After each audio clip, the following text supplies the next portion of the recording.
Hi, welcome back everyone. We are back at ICT for Sustainability, and today we will look at what exactly does that mean, ICT for sustainability, this connection. So far we've been talking a lot about sustainability and about a couple of the impacts that technology can have. But where did this idea come from?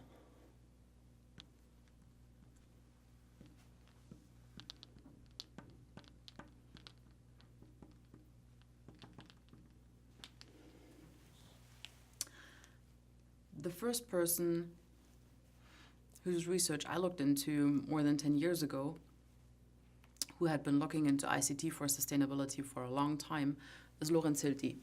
He was a big inspiration to me. Lorenz Hilty is a professor at the University of Zurich, and he is the first one to hold a chair in sustainability informatics. So the work that he has been doing explains how technology and sustainability go together, where they can go together, but also where technology can take away from sustainability. So he says we have two main goals here with ICT for sustainability. The first one is to stop the footprint, the growth of the footprint of IT.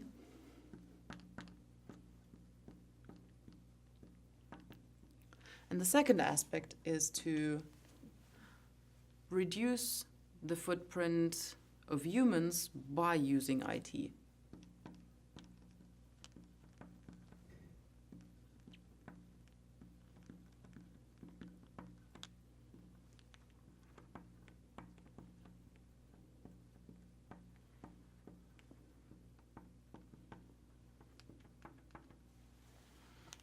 And that means developing appropriate solutions that would help us doing so.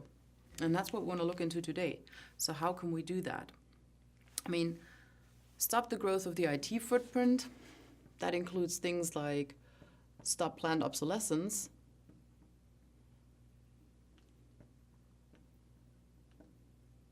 which we talked about last time. And it also means make that technology energy efficient.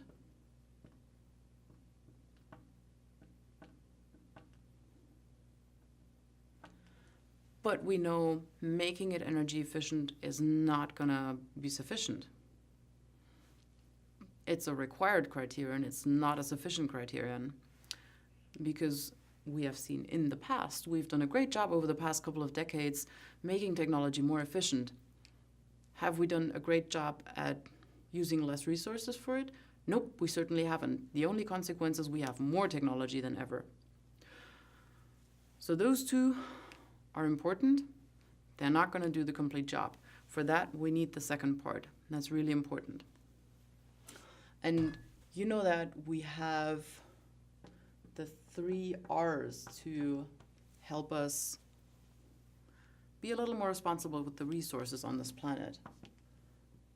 The 3 R's stand for reduce, reuse, and recycle.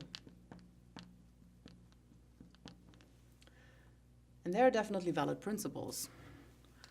Reduce what you're using in the first place, reuse what you have as often as you can, recycle what you can no longer reuse at the same level. And you remember, recycling means we're actually downcycling because we haven't really made our way to cradle yet, to really circular.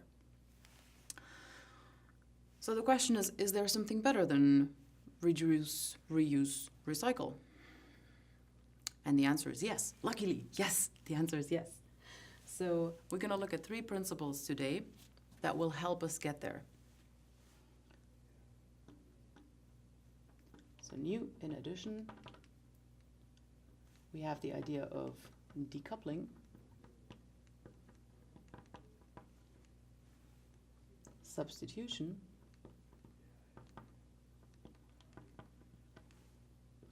and dematerialization.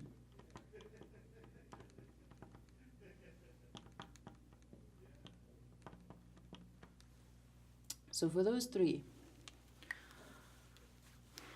what do they mean? Decoupling.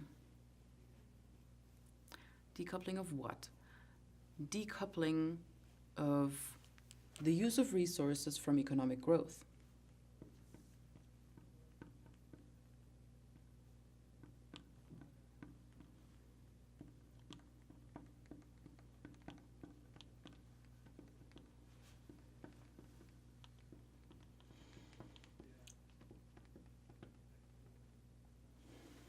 So if we go back to the video from last time that was talking about consumption of goods because of our idea of continued economic growth and that we're therefore over-consuming resources, the question is, can we get to a type of economic growth that is not dependent on how many resources we use for it?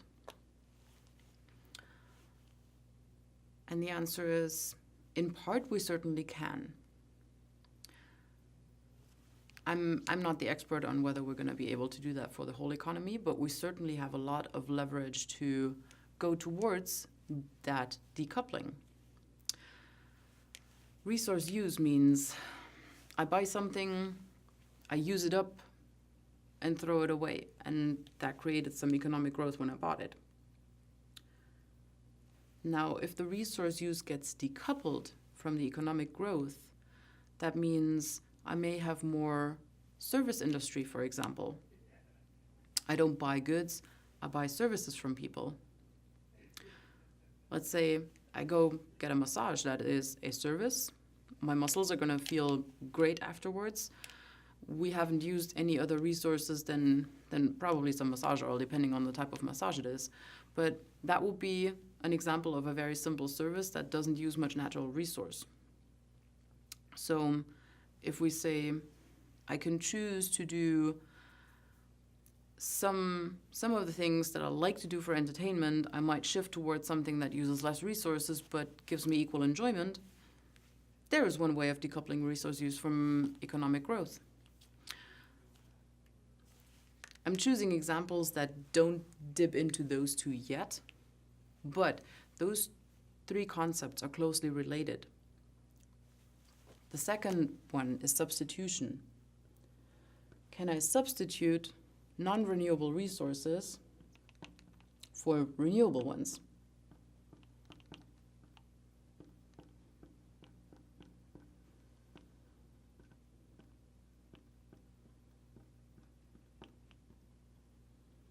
Now we have different types of non-renewable resources and renewable resources. We have different types of material and immaterial resources. A non-renewable material resource is, for example, coal. A renewable material resource is wood.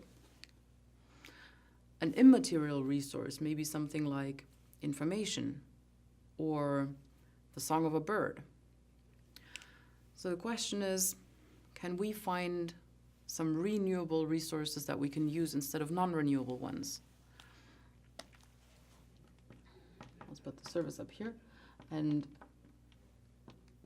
here we have one very common example, energy. So we are trying to replace our energy generation to renewable sources.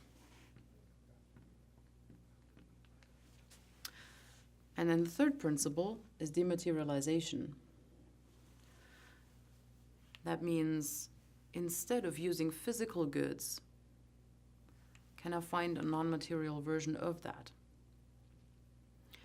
And we've seen a big revolution of the music industry over the past 10, 20 years. It's not necessarily been good for the artists. So we've gone from vinyl to CDs. I think there were cassettes in between. Vinyl to cassettes to CDs to MP3s to now streaming music.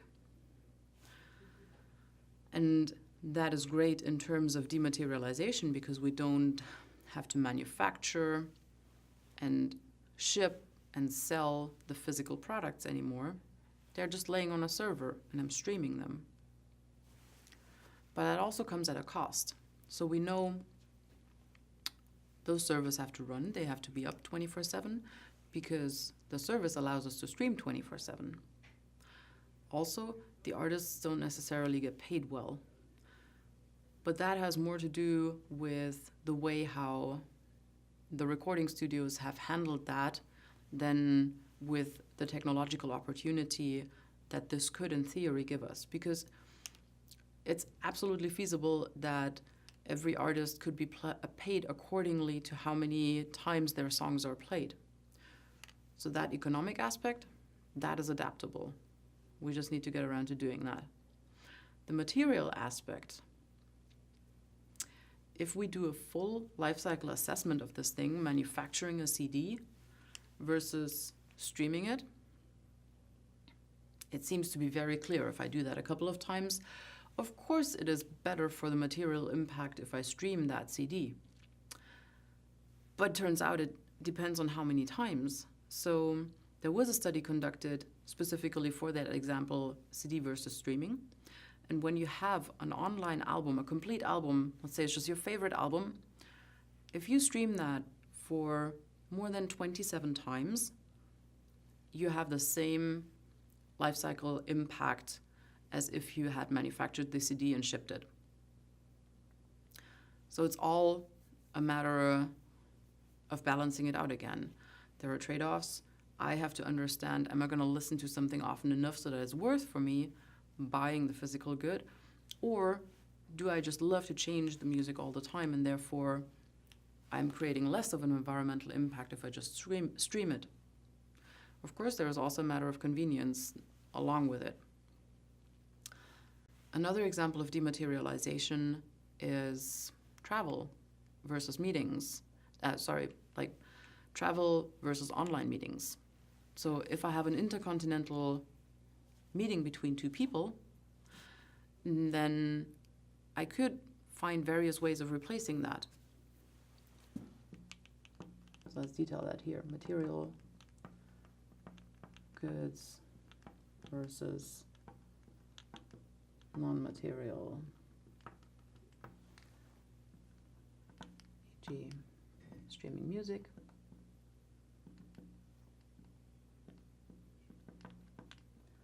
online meetings.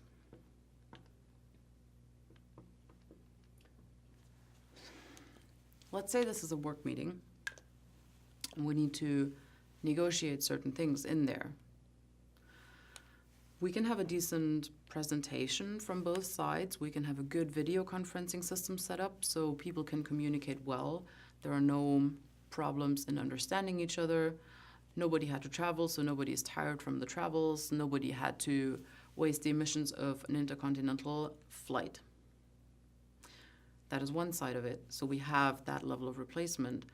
But there is also a lot of humanness where humans are involved. So there is a lot of interpersonal relationship, a lot of informal contact that will not be able to happen if we just conduct that meeting online.